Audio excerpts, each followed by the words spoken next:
Hola, buenos días. Gracias a todos los que se han ido conectando y bienvenidos. Voy a dar un minutito porque acabamos de aprobar que entraran y comenzó a las y 32.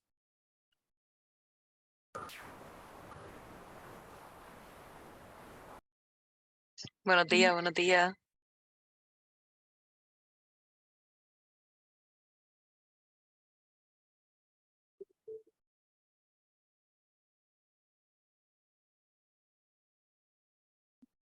Bueno, según mi reloj son las y 32, así que voy a comenzar para mantenernos en agenda.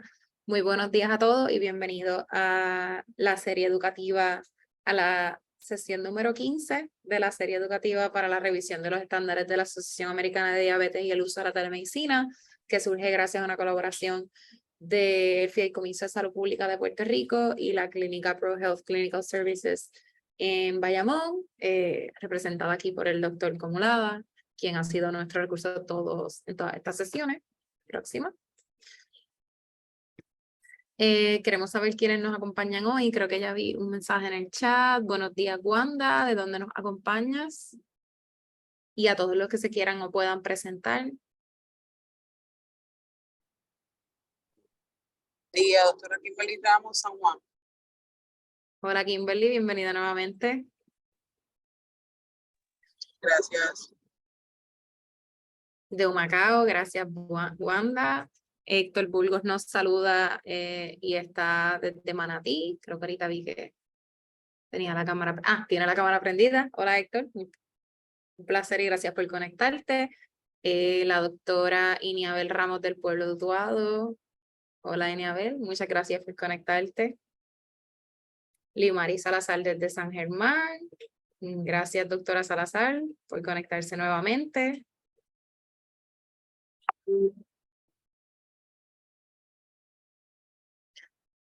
Como sabemos que siguen conectándose personas después de las y 30, pues ahorita voy a ir viendo lo que se presenten por el chat y los presentamos luego para poder continuar y mantenernos en el tiempo, ¿verdad?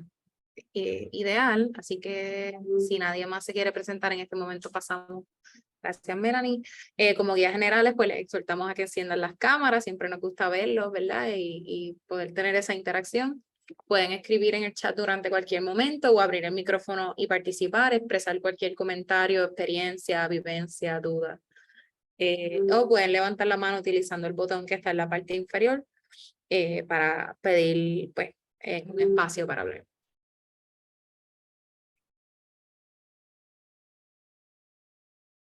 Así que sin más, vamos a abrirle el espacio entonces al doctor Gumulada para que presente la didáctica del día de hoy y pues muchas gracias a todos. Creo que Nidiana acaba de enviar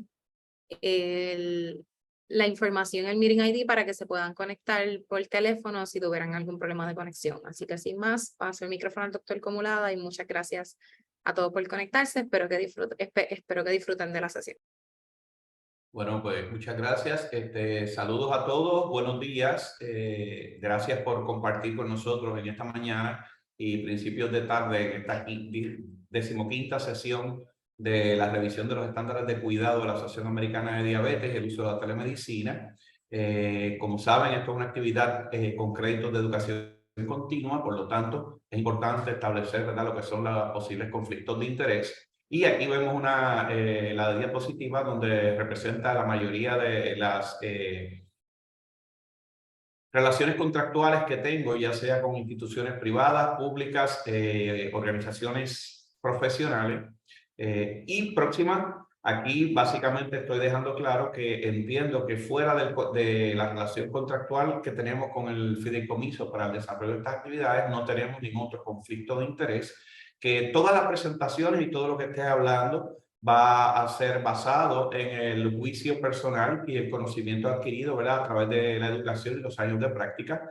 En ningún momento esas expresiones van a estar representando la opinión o posición de ninguna de las organizaciones privadas, públicas o profesionales con las cuales mantengo relación contractual. En los momentos que esté hablando específicamente de uso de medicamentos o de uso de algún tratamiento, voy a estar refiriéndome a él en base a las recomendaciones o aprobaciones que tiene el medicamento, la terapia, según la Administración de Drogas y Alimentos, y o en base a cuando sean expresiones no aprobadas por la Administración de Drogas y Alimentos, pues así lo voy a dejar establecido y lo voy a estar citando porque aparece en los estándares de cuidado de la Asociación Americana de Diabetes. Así que sin más preámbulo, vamos a pasar inmediatamente a la próxima diapositiva. Va a ser importante que durante el día de hoy vamos a estar hasta cierto punto haciendo un repaso, ¿ok?, de muchas de las cosas que hemos cubierto en las sesiones previas. Y lo que vamos a hablar es la importancia del manejo de todos los factores de riesgo que contribuyen de una forma u otra a las complicaciones crónicas de la diabetes y o a la progresión de la enfermedad. Así que vamos a estar tocando bases sobre muchos aspectos que ya hemos discutido. Así que en la mayoría de estas ocasiones yo voy a estar yendo bastante rápido. Sin embargo, como preámbulo al repaso que vamos a tener, voy a estar presentando la mayoría de los estudios o data clínica que refuerza, ¿verdad?, la interacción o manejo apropiado de los diferentes factores de riesgo para garantizar la disminución en el desarrollo de complicaciones crónicas o en la progresión de las complicaciones que vemos en los pacientes con diabetes. Próxima. Así que, a manera de introducción, vamos a identificar básicamente los factores de riesgo asociados con las complicaciones crónicas de la diabetes. Próxima. Luego vamos a estar revisando el racional en base a los resultados, que básicamente lo que voy a hacer es presentar los diferentes estudios y tratar de resumirlo de manera somera, pero para mí lo importante es que ustedes tengan los diferentes estudios que apoyan el manejo agresivo de estos factores de riesgo para retrasar o prevenir las complicaciones crónicas de la diabetes. Próxima. Luego vamos a estar revisando de manera rápida los algoritmos y o las recomendaciones para tratar cada una de esas complicaciones y factores de riesgo, que ya esto lo hemos cubrido en las guías anteriores, ¿verdad?, o en las sesiones anteriores. Próxima. Y vamos a resumir el impacto de la telemedicina en la prevención y el manejo de complicaciones crónicas a través del manejo, ¿verdad?, o el monitoreo de los diferentes factores de riesgo. Comenzamos entonces. Va a ser importante que cuando hablamos, ¿verdad?, de la diabetes y sus complicaciones crónicas, debemos repasar y validar nuevamente que la causa más común de morbilidad y muerte en nuestros pacientes con diabetes no es otra cosa que la enfermedad aterosclerótica cardiovascular, que básicamente constituye las complicaciones macrovasculares de nuestros pacientes con diabetes. Estas son la enfermedad arterial coronariana, la enfermedad cerebrovascular y la enfermedad arterial periférica. Dicho eso, va a ser importante que dos de los factores principales para el desarrollo de la enfermedad aterosclerótica cardiovascular son la hipertensión y la dislipidemia.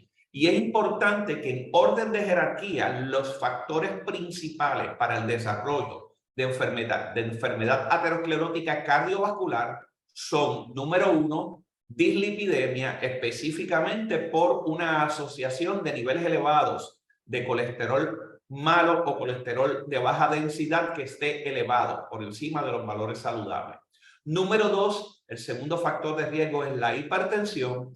Y número 3 es la diabetes o la hiperglicemia crónica. Así que definitivamente tratar estos factores contribuyen a disminuir el riesgo de la enfermedad aterosclerótica cardiovascular. Va a ser importante recalcar que independientemente la diabetes se considera en estos momentos un equivalente de enfermedad cardiovascular, esto desde el 1998 según la data publicada por Hafner y que fue validada en el 2001 en el Programa Nacional de Educación en Colesterol, el panel número 3 del Programa Nacional de Educación en Colesterol.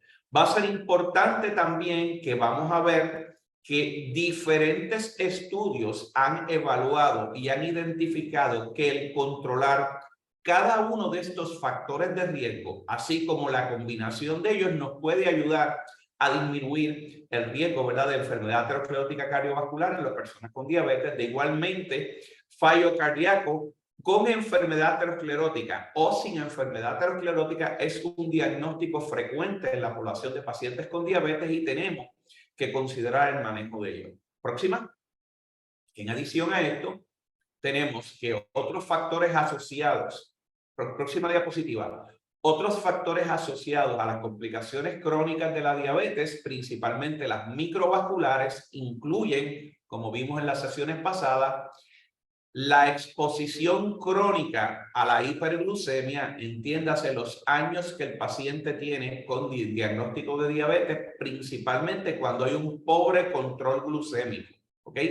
Y en adición a ser factores independientes para el desarrollo de enfermedad aterosclerótica cardiovascular, la hipertensión arterial descontrolada y la dislipidemia fungen como principales también o factores de importancia en el desarrollo de las complicaciones microvasculares. Entiéndase, la nefropatía diabética, la retinopatía diabética y la neuropatía diabética.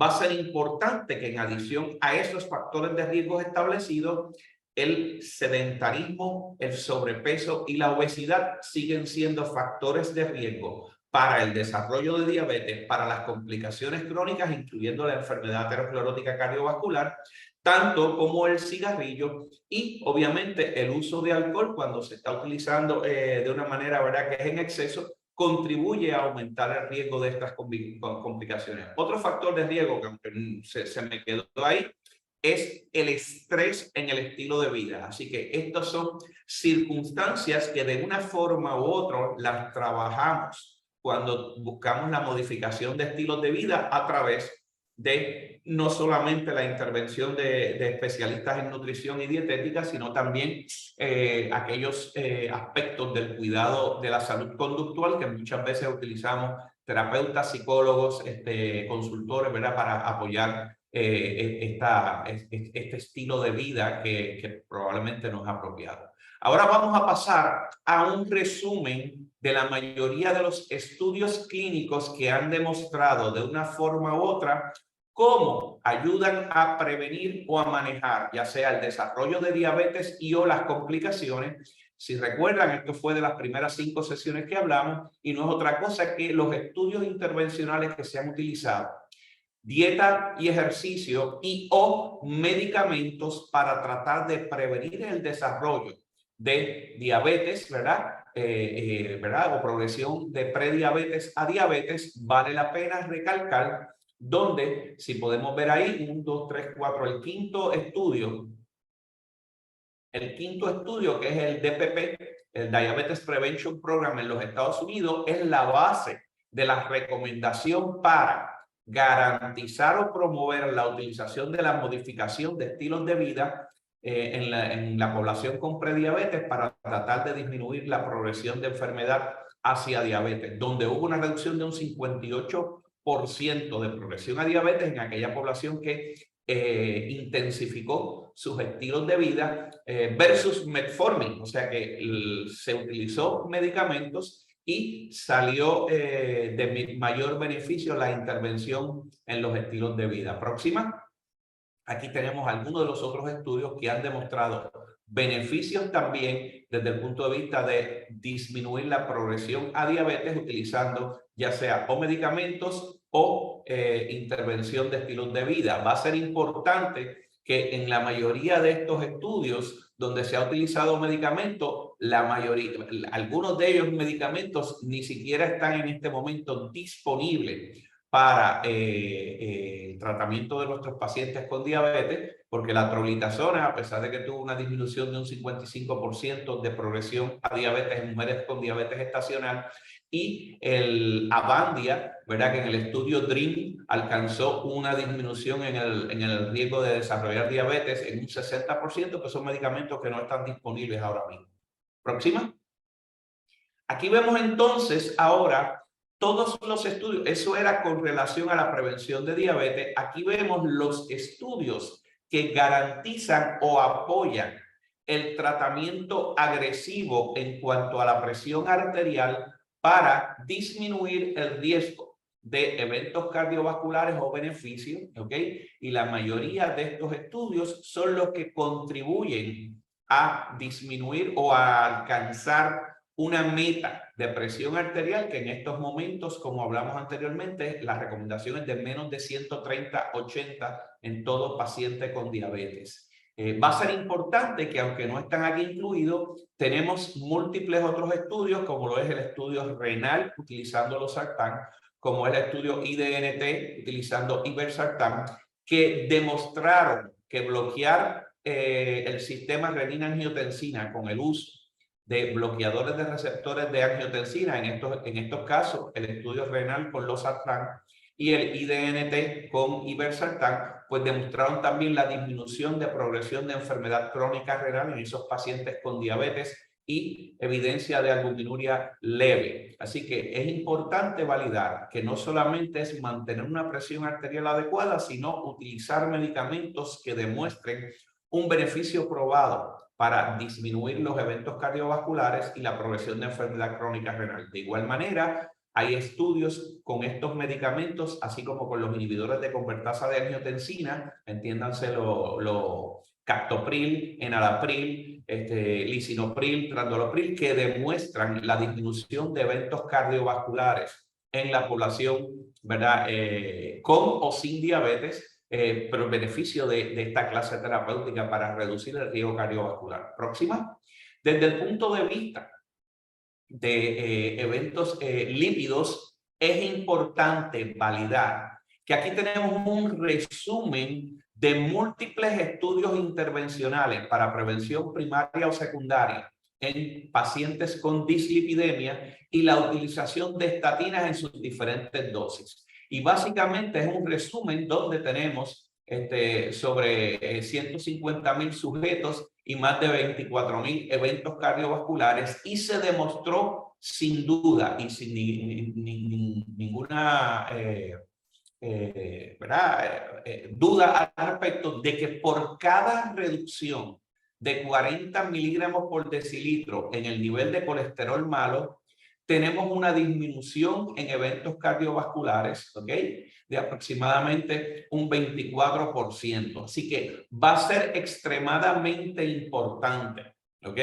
Que todos nuestros pacientes con diabetes sigan las recomendaciones de estatina. En la mayoría de estos estudios se evaluó en personas que no tenían diabetes, así como diferentes subestudios de los grandes estudios publicados con el uso de estatina en población con diabetes, y el beneficio es similar en pacientes con diabetes o sin diabetes. De ahí la recomendación de que en todo paciente con diabetes debe estar utilizando, a menos que haya una contraindicación, debería estar utilizando al menos dosis moderada de estatina, como vamos a repasar más adelante. Próxima. Aquí tenemos entonces, ya entrando en el control de los niveles de azúcar, diferentes estudios intervencionales donde se han utilizado diferentes clases terapéuticas para tratar de evidenciar, número 1, seguridad cardiovascular, y número 2, posibles beneficios de estas clases terapéuticas. Aquí vemos un resumen de los estudios que se utilizaron para demostrar la seguridad cardiovascular de los inhibidores de dipeptidilpeptidasa número 4, ¿ok? Que no es otra cosa que la sitagliptina, la saxagliptina, la alogliptina y el linagliptina. Vemos que en cada uno de esos estudios básicamente se pudo garantizar la seguridad cardiovascular, ¿verdad? Que no había un aumento en el desarrollo de eventos cardiovasculares, a excepción del estudio SABRE-TIMI, donde hubo un pequeño aumento en hospitalizaciones por fallo cardíaco en la población que estaba utilizando la saxagliptina. Vale la pena recalcar que en este momento la saxagliptina, que no es otra cosa que el Onglyza, ya no va a estar más disponible en el mercado debido a que la compañía, como mencioné anteriormente, decidió dejar de mercadear el producto y de tenerlo disponible. Pero básicamente todos estos medicamentos, entiéndase los inhibidores de la DPP4, demostraron hasta cierto punto una seguridad en no aumentar los eventos cardiovasculares. Próxima. Ya entonces, entrando a diferentes medicamentos, aquí estamos hablando ya de los incretinomiméticos o los agonistas de receptores de GLP-1. Y básicamente los estudios cardiovasculares que se han publicado hasta el momento tienen aquí un resumen de ellos demostrando que aquellos que no todos estos medicamentos, aunque todos demostraron seguridad cardiovascular, entiéndase, ninguno de ellos aumentó el riesgo de eventos cardiovasculares en la población. Solamente hasta este momento hay 3 medicamentos que demostraron un beneficio desde el punto de vista cardiovascular, y estos básicamente son el líder, que fue utilizando Victoza o liraglutide, una inyección diaria, el Sustain 6, que fue utilizando semaglutide o el producto Onglyza, como se mercadea, y una vez a la semana, y el Rewind, que fue utilizando el dulaglutide, que no es otra cosa que el Trulicity. Así que de estas clases terapéuticas, que son los agonistas de receptores de GLP-1, todos tienen evidencia de por lo menos ser seguros cardiovascular, pero solamente 3 medicamentos han demostrado disminuir el riesgo de eventos cardiovasculares, entiéndase el compuesto de mortalidad cardiovascular, trombosis cerebral no fatal y infartos cardiovasculares no fatales. Solamente el Victoza o liraglutide, el Ozempic o semaglutide y el Trulicity o dulaglutide son los que demostraron ese beneficio. Próxima. Por aquí tenemos entonces cómo la otra clase terapéutica que ha venido a innovar en la reducción de eventos cardiovasculares son los inhibidores de la cotransportadora de sodio-glucosa, ¿ok? Donde podemos ver aquí los diferentes estudios publicados hasta el momento, donde han demostrado también algunos de ellos beneficios de reducir, independientemente del control del azúcar, reducir el riesgo de eventos cardiovasculares o la progresión de enfermedad crónica renal en pacientes con diabetes. Y tenemos que entonces los medicamentos que han demostrado ese beneficio son el canaglifoxin o la Invokana en los diferentes estudios, entiendas aquí el Canvas y el Credence, y también tenemos el dapaglifoxin, ¿ok? Que no es otra cosa que el Farxiga en los diferentes estudios como el DAPA Heart Failure, ¿ok? Y el DAPA Chronic Kidney Disease. Y tenemos entonces la utilización de la empaglifoxin, que no es otra cosa que el Jardiance, en el estudio EMPA-RED Outcome, que fue cardiovascular, el Emperor Reduce y el Emperor Reserve, que fueron estudios de fallo cardíaco. Así que básicamente de los diferentes inhibidores de la cotransportadora de sodio-glucosa, el Invokana, que es el canaglifoxin, el Farxiga. El Invokana tiene evidencia de disminuir eventos cardiovasculares en población de alto riesgo con enfermedad cardiovascular y de disminuir el riesgo de enfermedad crónica renal en pacientes con albuminuria leve. Tenemos el dapaglifoxin, que disminuyó eventos de hospitalizaciones por fallo cardíaco, ¿ok?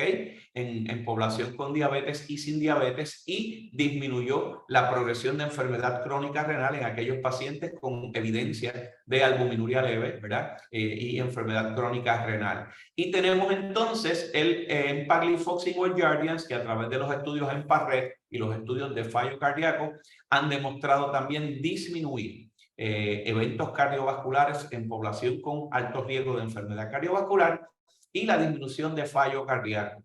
Vale la pena recalcar que recientemente se sometió al FDA la data en enfermedad crónica renal del empaglifoxin para evaluación y tratar de lograr la aprobación en la disminución también de enfermedad crónica renal. Pero hasta este momento los únicos que están aprobados para disminuir la enfermedad crónica renal son el dapaglifoxin y la canaglifoxin, que no es otra cosa que el Farxiga y el Invokana, pero como mencioné, la data con el empaglifoxin o Jardiance ya está sometida a la Administración de Drogas y Alimentos para su aprobación. Próxima. Vemos aquí entonces parte yo creo que no sé si está repetida. Ah, no, esa es la continuación donde está la data. Podemos ver abajo, en la diapositiva anterior, teníamos básicamente lo que iban a ser los componentes de esas poblaciones por estudio, los que tenían diabetes, los que tenían los niveles de colesterol, estatinas, que podemos verificar que tenían una altamente cumplidores con los múltiples otros factores de riesgo. O sea, era una población que estaba bien tratada y aún así estas medicinas demostraron beneficio. Aquí vemos los resultados finales, donde resumen la parte de abajo por eventos totales y cada una de las subcategorías. Próxima. Aquí tenemos entonces, para una revisión, todo lo que hablamos anteriormente, básicamente, es data en enfermedad macrovascular, que no teníamos mucha data hasta estas 2 últimas décadas. Sin embargo, desde el punto de vista de enfermedad microvascular, entiéndase desarrollo de retinopatía, neuropatía y nefropatía, desde los 1990, tenemos evidencia de cómo el control glicémico estricto reduce significativamente el desarrollo de las complicaciones microvasculares, la retinopatía diabética, nefropatía diabética, y aquí la data la vemos combinada en personas con diabetes tipo 1, que fue el estudio DCCT o Diabetes Control and Complication Trial, que fue publicado, ¿verdad? Originalmente en el 1993, y data en pacientes con diabetes tipo 2 que estuvieron utilizando solamente insulina como estrategia terapéutica, que fue el estudio de Kumamoto en Japón,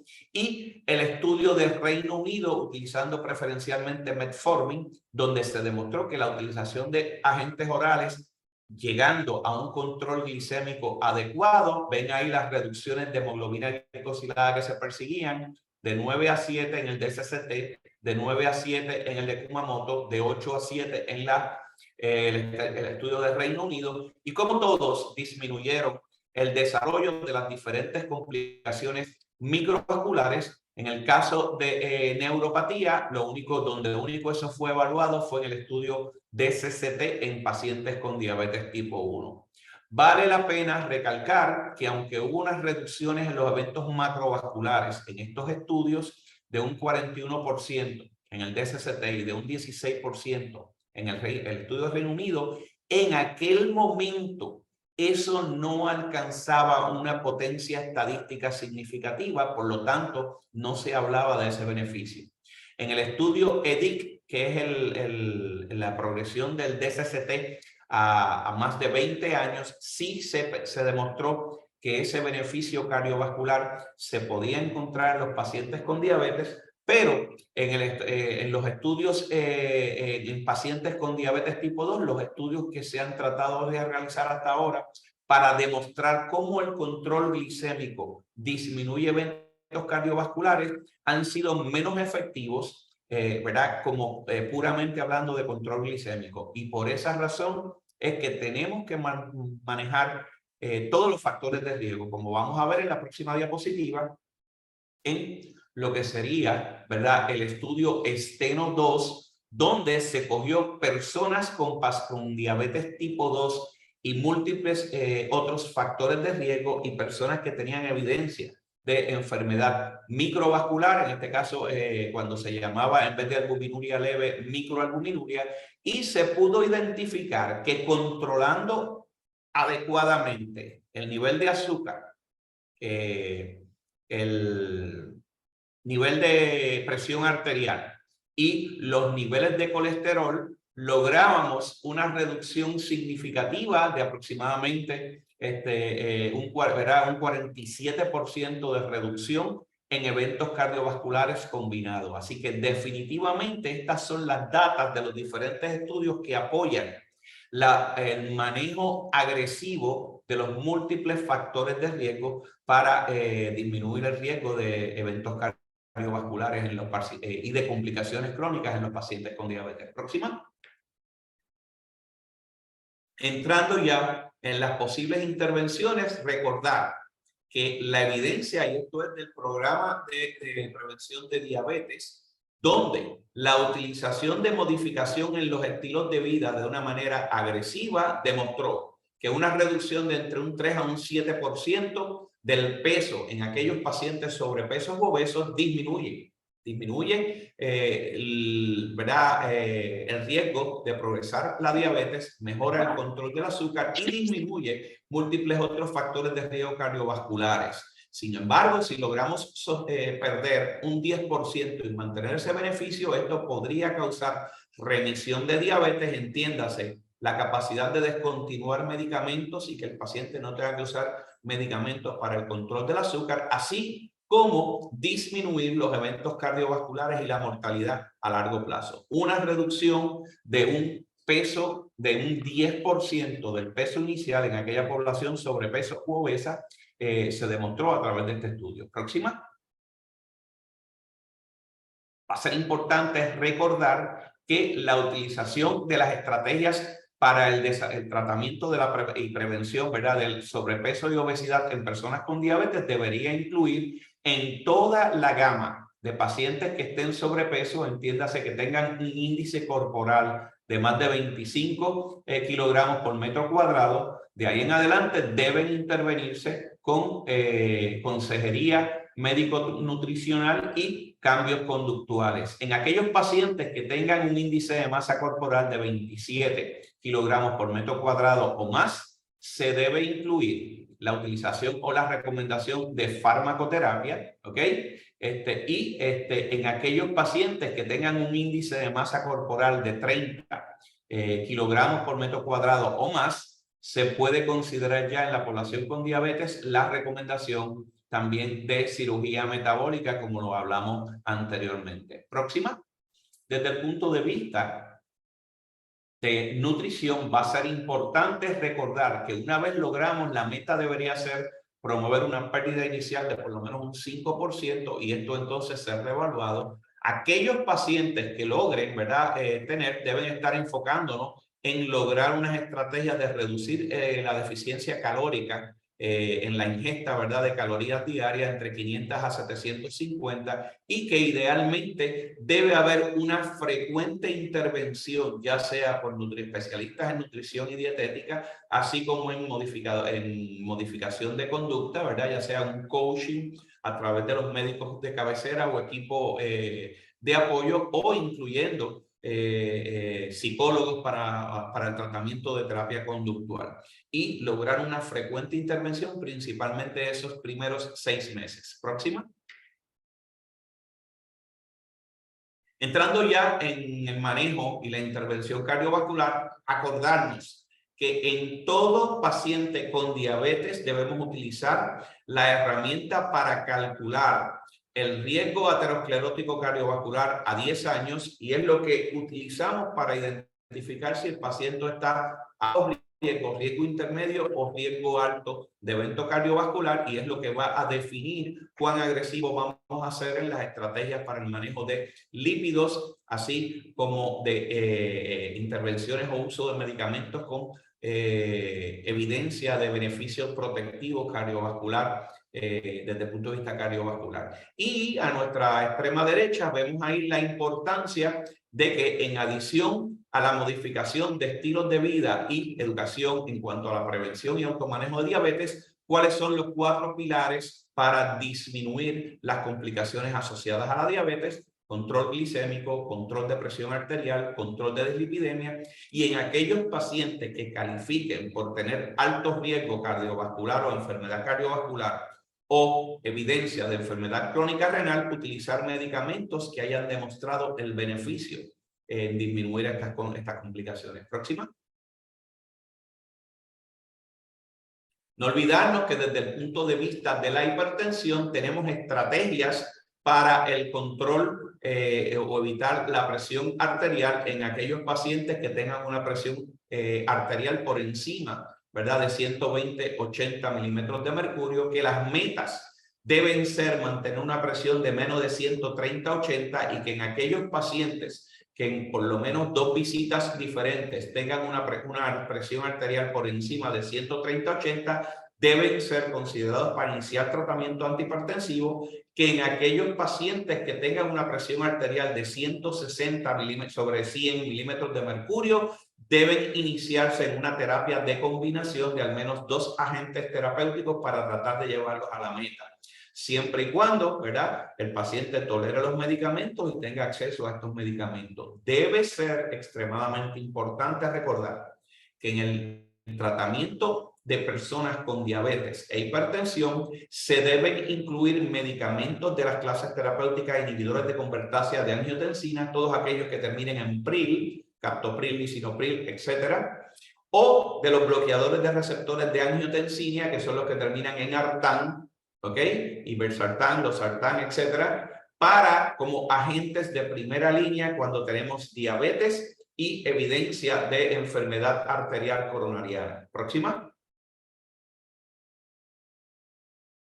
Va a ser importante que la mayoría de los pacientes van a requerir de múltiples medicamentos, entiéndase de 2 a 4 medicinas para el control de la presión arterial, y que siempre en aquellos pacientes con diabetes se debe considerar o la utilización de inhibidores de convertasa de angiotensina o de bloqueadores de receptores de angiotensina, y que nunca deben utilizarse ambas clases terapéuticas combinadas, ni tampoco deben utilizarse en conjunto con inhibidores directos de la renina.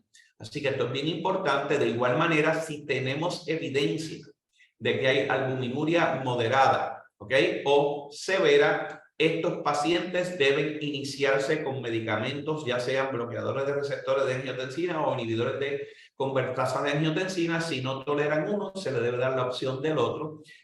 Y que siempre cuando se añaden estos medicamentos, la utilización de diuréticos y todas estas cosas nos ayudan, ¿verdad?, a potenciar el beneficio de reducción de presión, y que debemos monitorear los niveles de potasio y la filtración glomerular en los pacientes que estén utilizando estas clases terapéuticas. No olvidarnos que si el paciente está en dosis máximas toleradas de al menos 3 clases terapéuticas, se consideraría hipertensión resistente, y en esos pacientes con diabetes y o enfermedad cardiovascular y o enfermedad crónica renal se debe considerar como cuarta alternativa el uso de los antagonistas de receptores de mineralocorticoides. Próxima.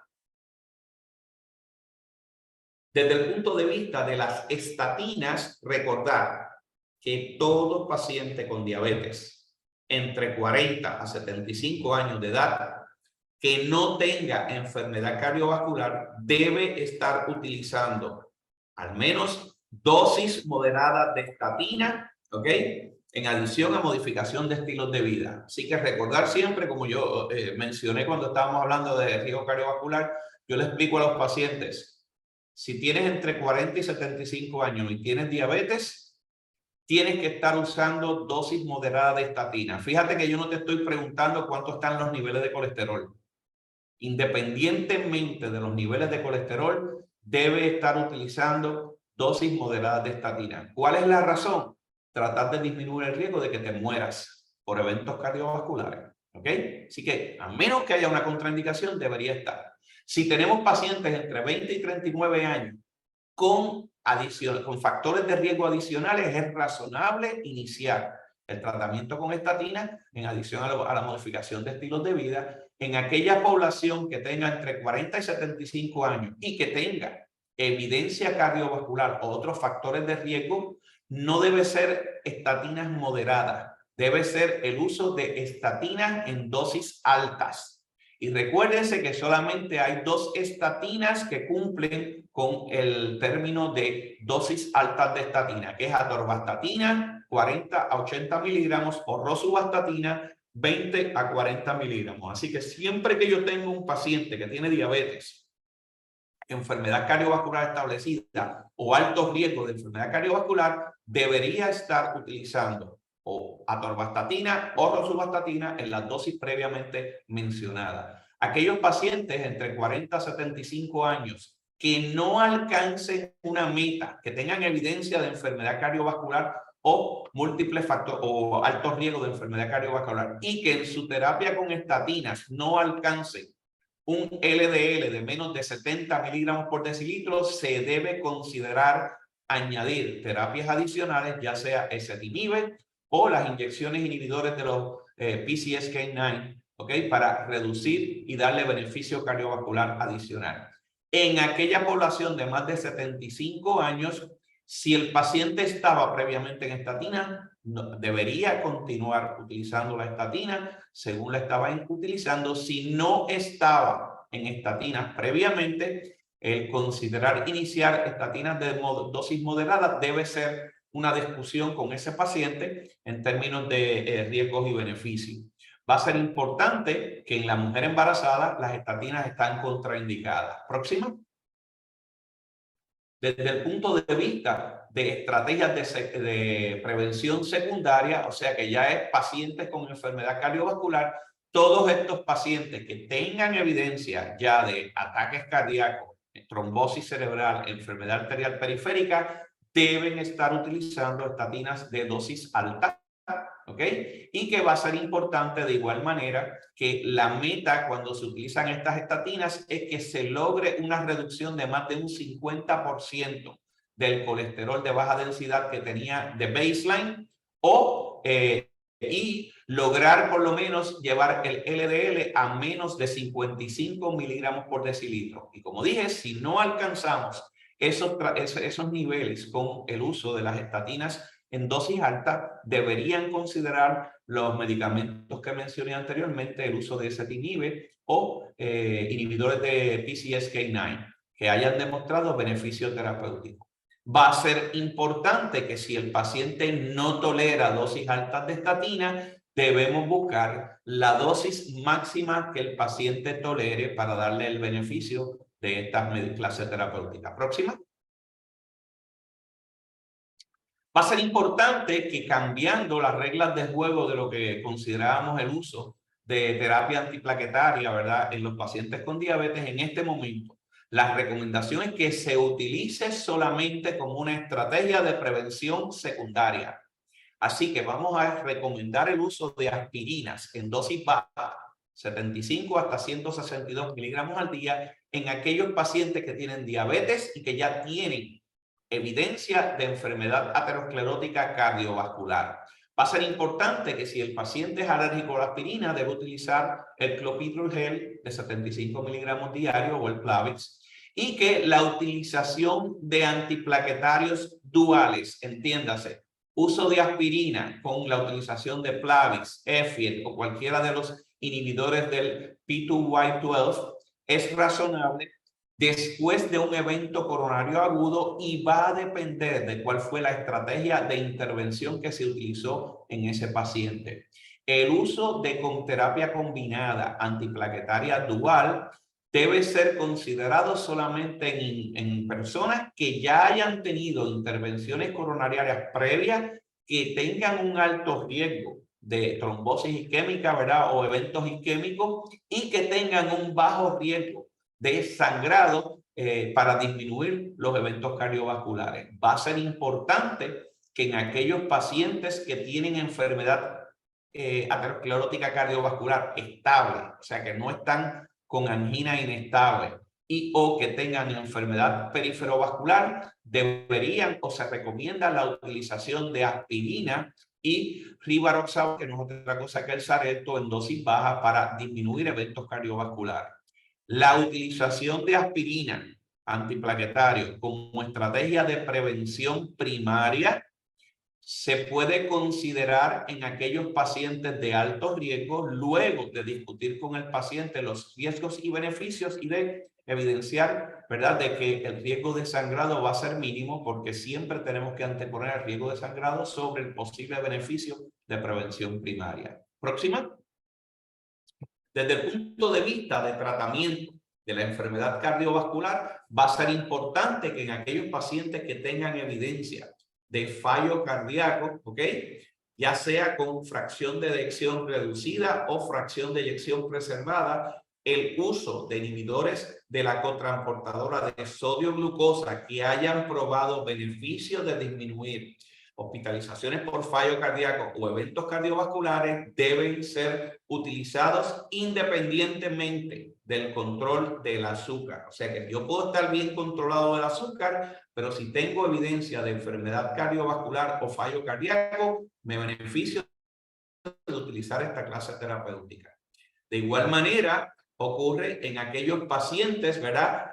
Con evidencia de fallo cardíaco para disminuir los síntomas clínicos y mejorar la calidad de vida de estos pacientes. Va a ser importante que desde el punto de vista de personas con diabetes y enfermedad crónica renal con albuminuria, debe utilizarse las dosis máximas de inhibidores de convertasa de angiotensina o de bloqueadores de receptores de angiotensina, ¿ok?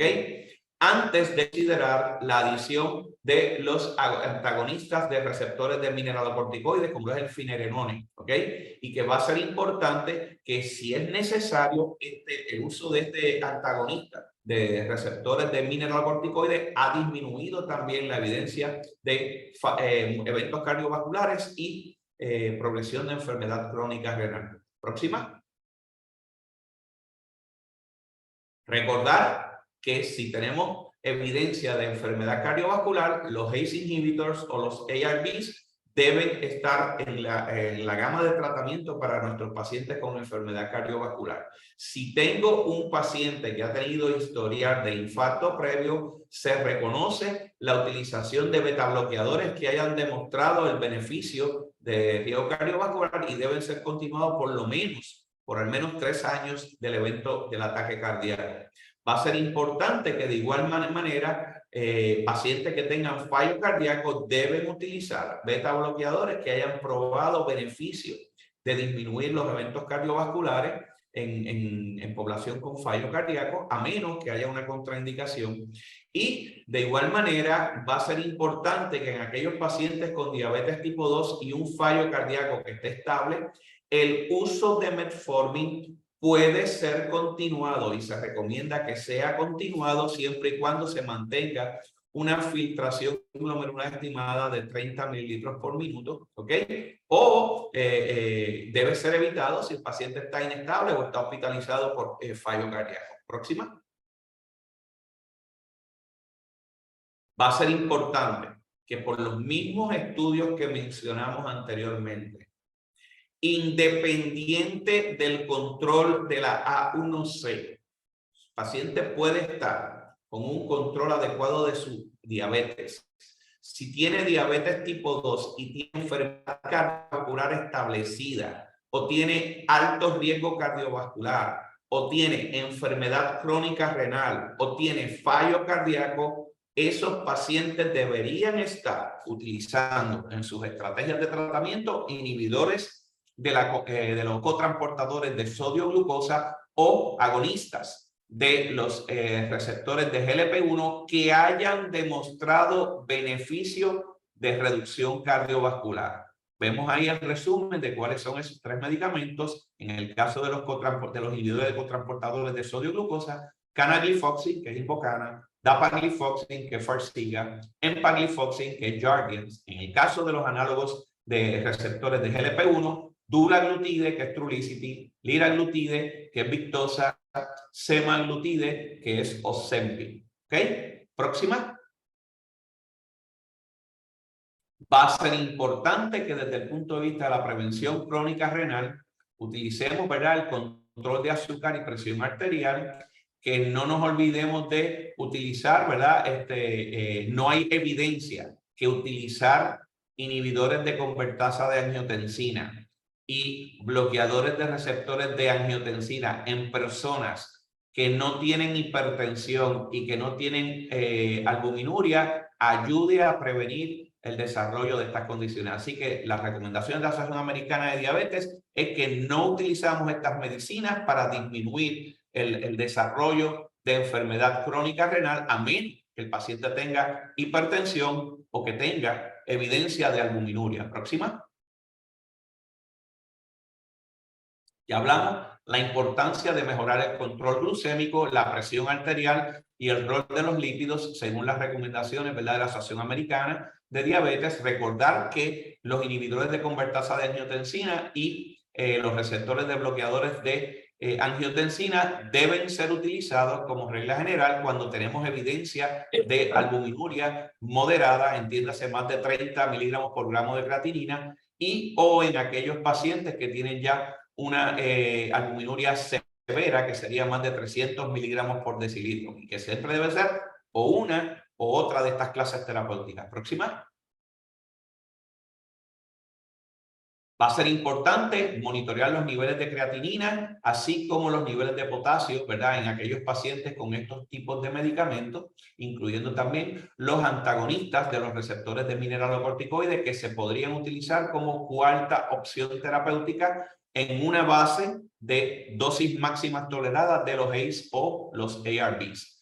Va a ser importante que no es recomendado, lo que dije anteriormente, el uso de los inhibidores de convertasa de angiotensina o bloqueadores de receptor en pacientes que no tengan enfermedad crónica renal y que su presión arterial y su albuminuria esté en niveles adecuados. Próxima.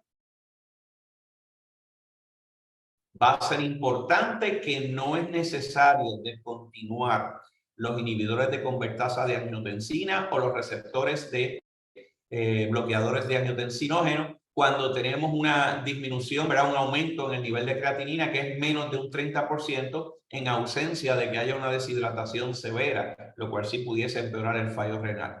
Y que va a ser importante que en aquellos pacientes donde haya evidencia de enfermedad crónica renal o eventos cardiovasculares, y que tengan una filtración glomerular estimada de igual o más de 20 mililitros por minuto, deben utilizar un inhibidor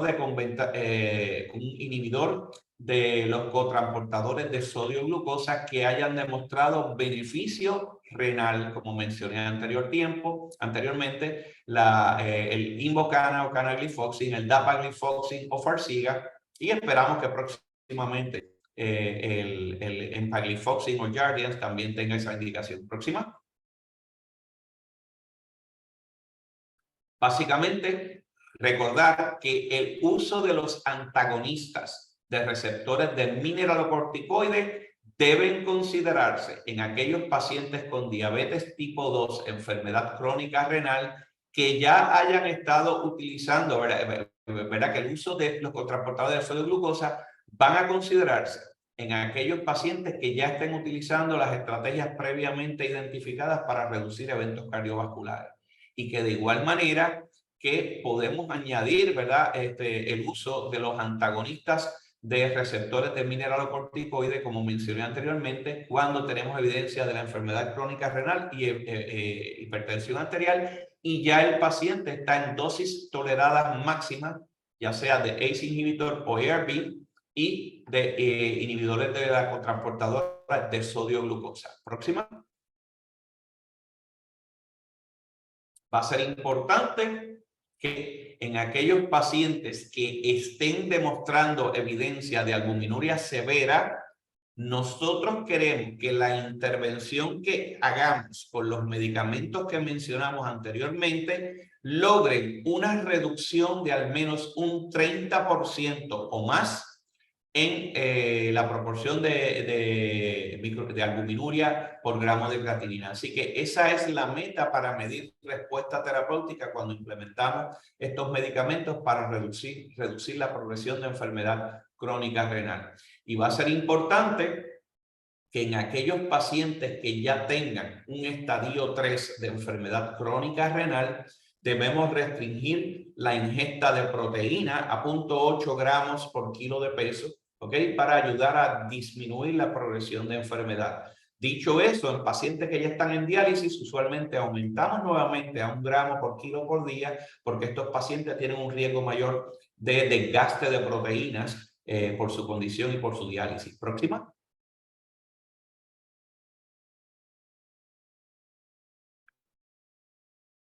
Va a ser importante que en aquellos pacientes que tengan una enfermedad crónica renal ya de estadio 4, menos de 30 mililitros por minuto, estos pacientes deben ser referidos idealmente a un nefrólogo, así como cualquier manifestación crónica renal de progresión rápida que esté, ¿verdad?, agobiando a nuestro paciente, pues lo ideal es que tenga una pronta referido al nefrólogo. Próxima. Desde el punto de vista de retinopatía, va a ser importante que las estrategias establecidas, utilizando los mismos medicamentos que mencionamos anteriormente, optimizar el control glucémico, mejorar el control de la presión arterial y el control de terapia de lípidos para disminuir el riesgo de retinopatía. Próxima.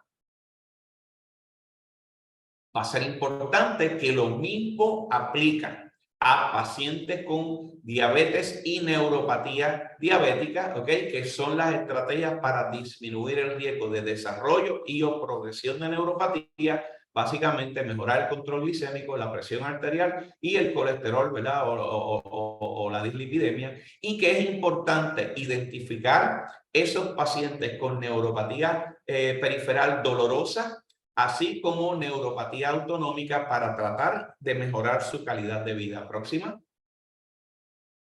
Recordar que el uso de medicamentos orales para la neuropatía es solamente recomendado para el tratamiento de la neuropatía dolorosa y que cuando esto no es suficiente o no logramos una mejoría, ya sea en la neuropatía dolorosa o en problemas de neuropatía autonómica, el uso ¿verdad?, de neurólogo debe ser considerado, y si es de neuropatía periférica dolorosa, pues también podemos referirlo a especialistas del dolor. Próxima.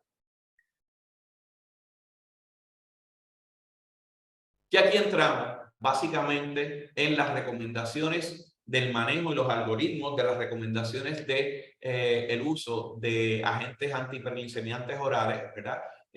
Como estrategia para controlar el azúcar. Recordar que la evaluación del azúcar, la presión arterial y el colesterol, si el paciente no está en meta, se debe reevaluar en un periodo no mayor de 3 meses. O sea que siempre que tengamos un paciente que no esté en el control establecido, la reevaluación debe ser en un periodo no mayor de 3 meses. Dicho eso, si el paciente está en un control adecuado, la hemoglobina glicosilada se debe evaluar cada 6 meses, la presión arterial se debe evaluar en cada visita médica y el perfil de lípidos se evalúa una vez al año, ¿ok?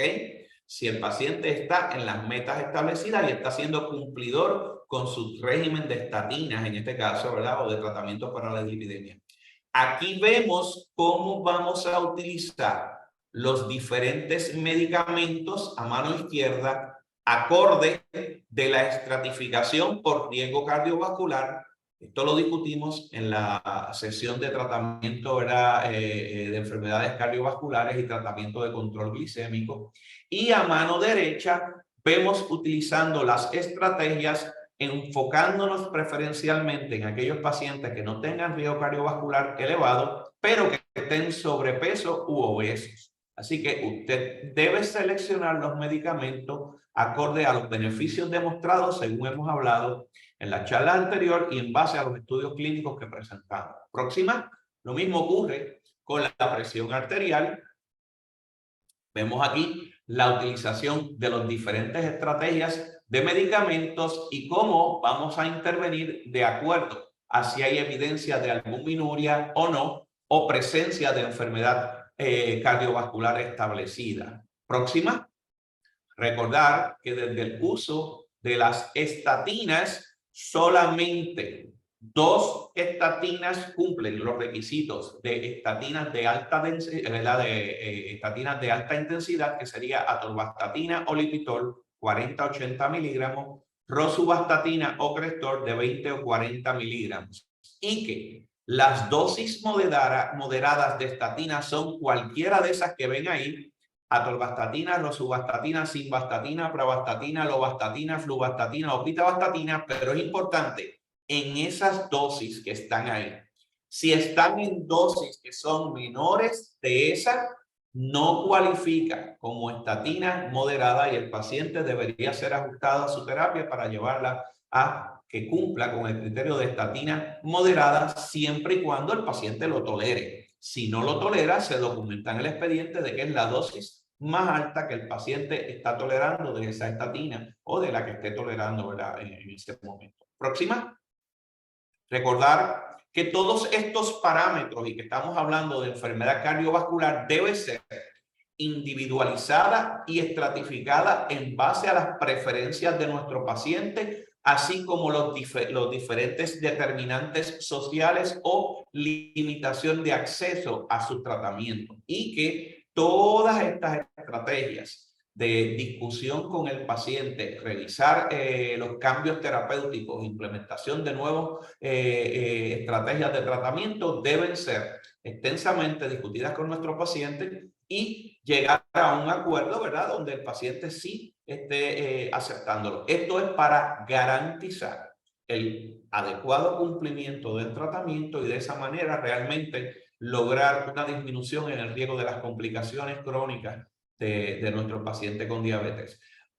Prescribirle un tratamiento al paciente en el cual él no está de acuerdo o él no va a tener acceso por las diferentes restricciones de determinantes sociales, básicamente va a aumentar el riesgo de que ese paciente no sea cumplidor con su tratamiento, lo cual va a aumentar el riesgo de desarrollo, ya sea de complicaciones crónicas o progresión de la enfermedad o las complicaciones crónicas, deteriorando la calidad de vida y la morbilidad o mortalidad de nuestro paciente. Va a ser importante que desde el punto de vista de telemedicina, próxima, podemos observar, y aquí estoy trayendo un estudio donde básicamente lo que se hizo fue a través de un grupo, ¿verdad?, de médicos primarios, se cogió ¿verdad?, una población que en este caso podemos ver ahí que alcanzaba aproximadamente 1.824 pacientes, ¿ok? Y se estableció un mecanismo de seguimiento de estos pacientes para monitorear sus diferentes factores de riesgo, tanto para la diabetes como múltiples factores de riesgo cardiovasculares y de complicaciones, y se le dio seguimiento a estos pacientes. El estudio demostró que había una oportunidad de cerrar las brechas en donde no estaban cumpliendo el monitoreo adecuado. No obstante, no tuvo impacto significativo, y la realidad es que es difícil cuando se está estableciendo de una primera vez para poder establecer disminución en eventos cardiovasculares. Próxima. Así que la recomendación del estudio es que, ¿verdad?, necesitamos más evidencia. Así que a forma de resumen, hay múltiples factores de riesgo que contribuyen al desarrollo de diabetes y sus complicaciones. Próxima. Hay múltiples estrategias, como vimos anteriormente, entiéndase los factores de riesgo: hipertensión, dislipidemia, control glucémico, fumar, estilos de vida, etcétera, todo lo que mencionamos. Múltiples intervenciones clínicas han demostrado que el manejar los múltiples factores de riesgo puede disminuir la progresión de la enfermedad y o el desarrollo de las complicaciones crónicas de la diabetes. Próxima. Estrategias para reducir y disminuir la progresión de estas complicaciones crónicas incluyen modificar los hábitos de estilos de vida, entiéndase plan de alimentación, actividad física, no fumar, limitar consumo de alcohol, la utilización de estrategias de medicamentos para el control glicémico, presión arterial y control de lípidos, tanto para controlar esas condiciones como la utilización de los medicamentos que han demostrado beneficio de reducir eventos cardiovasculares o enfermedad crónica renal independiente del control del azúcar. Próxima. Y que el uso de la telemedicina va a convertirse, ¿verdad?, en una estrategia para monitorear y poder manejar probablemente los factores de riesgo, ¿verdad?, múltiples que tienen estos pacientes con diabetes, y esperamos que en el futuro nos ayude no solamente a cerrar las brechas, sino a disminuir los eventos cardiovasculares. Eso pues necesita ser confirmado. Próximo. ¿Alguna duda o pregunta? Muchas gracias al doctor Comolada por la presentación. Si tienen alguna duda o pregunta, este es el momento de hacerla. Voy a aprovechar la oportunidad, ya que creo que entraron personas que no habían entrado anteriormente, para explicar el proceso de la, ¿verdad? Sí, especialmente para los médicos, el proceso de la obtención de créditos de educación continua. Básicamente se estará otorgando 1.5 créditos por cada sesión a la que asistan al 80% de su duración, o sea, que estén conectados por la mayoría de la hora y media que dura la sesión. Y lo más importante, y que por eso es que lo estamos proyectando en este momento y no al final, es bien importante que completen los formularios de evaluación que son requeridos por el Accreditation Council for Continuing Medical Education, específicamente los concernientes a la Ponce Research Institute y pues la Escuela de Medicina de Ponce, que es la agencia acreditadora con la que estamos trabajando. Si no completan estos formularios, no van a tener la obtención de créditos de educación continua, ya que es el requisito base que ellos tienen. Deben estar viendo el poll en la pantalla, a mí me sale, así que pues pueden aprovechar ahora y en el resto de la duración de la didáctica y de la discusión del caso clínico para completarlo, para que no se les pase, ni Diana también lo va a estar enviando en el correo electrónico junto a la presentación. Entiendo que eso era todo, pero sí está ahí en los polls, sí sale en el poll. Sí, bien importante a todos los participantes que quieran reclamar los créditos de educación continuada. Si no realizan la evaluación que requiere la Escuela de Medicina de Ponce, no van a obtener los créditos. Es bien importante. Vilma, yo no sé si quieres tú refrescar sobre esto. Vilma, sé que estás en la audiencia. Así que, por favor, porque tú tienes más experiencia manejando esto, ¿verdad? Que nosotros los médicos como tal. Sí, es refuerzo el mensaje, ¿verdad? Que está dando el doctor. Por favor, esto no les toma más de 1 minuto una vez terminada la sesión, pero es necesario que ellos reciban esa evaluación de parte de todo aquel médico que desee recibir la acreditación al final. Igualmente, el último día también van a recibir la postprueba. Es tan importante como todas estas evaluaciones. Ellos necesitan recibir sus evaluaciones y esa postprueba que se va a dar en la última sesión. Una vez ellos obtienen eso de su parte, pues entonces el certificado les va a llegar a través de su correo electrónico. Gracias. Muchas gracias, Vilma. Disculpa, Kenia, si quieres continuar. No, ustedes lo explicaron mejor que yo. El poll sale en pantalla y como dije, ni Diana lo va a estar enviando por correo electrónico también, pero lo pusimos ahora para que aprovechen y lo completen porque creo que es bien importante, especialmente para los médicos que están conectados. Ahora sí, abro el espacio para las preguntas o comentarios respecto al tema de hoy o respecto a cualquier duda que tengan en general en el tema de la diabetes, incluyendo los médicos que se conectaron hoy por primera vez. Si tienen alguna duda que deseen aclarar de cualquier aspecto, pues ya vamos por la sesión número 15, pero se pueden retomar temas específicos. Así que abro el espacio para preguntar. ¿Me escucho? Sí, te doctora, escuchamos. vamos a escuchar. Doctor, la verdad que de todas las conferencias que he tomado, este resumen ha sido extraordinario. Me beneficio de ello, así que la presentación me encantaría poderla tener para mi file siempre. Tengo una pregunta. En estos pacientes que estuvimos hablando son alto riesgo, sobre todo el paciente que está con Plavix y aspirina o Xarelto, ¿cuánto tiempo antes para un procedimiento que requiere el paciente quirúrgico es el tiempo recomendado para suspenderle el medicamento? Gracias. Bueno, doctora, no sé si yo perdí parte del audio, así que no entendí toda la información.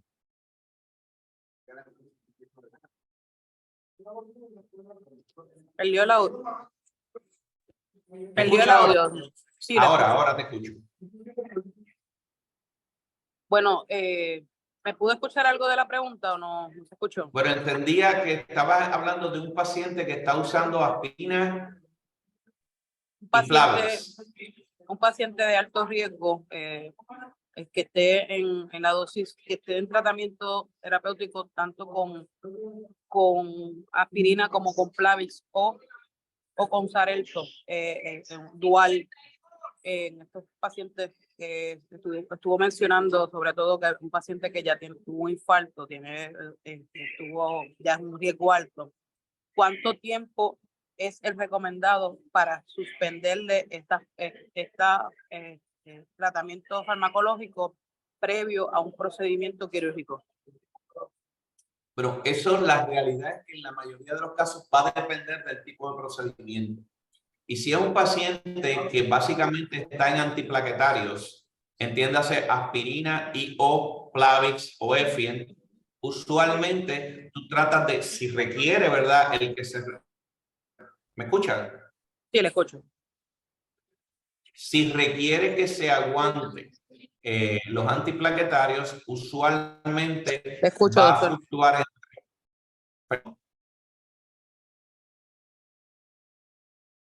Usualmente va a requerir que se descontinúe el antiplaquetario entre 3 a 5 días previos a la cirugía. En el uso de el Xarelto, ¿verdad? O el Rivaroxaban, pues va a depender igual, porque si es un paciente de alto riesgo para embolias pulmonares o algo así, tú tienes que hacer lo que llamamos el puente con una vez descontinúas el medicamento, comenzar con heparina, ¿verdad? Preferiblemente de bajo peso molecular, las inyecciones para evitar ¿verdad? El riesgo de embolias pulmonares y estas cosas. Si es simplemente para eventos cardiovasculares, usualmente va a ser el tiempo de vida, que usualmente son 2 días. O sea, lo puedes tomar hasta el día antes, el Xarelto. ¿Ok? No se da el día de la cirugía. Así que va a ser bien importante cuál es el procedimiento al cual va a pasar el paciente y o el riesgo, ya sea si lo que está es tratando de disminuir eventos cardiovasculares versus embolias pulmonares o trombosis cerebral. ¿Ok? Gracias, doctor. ¿Alguna otra duda o pregunta?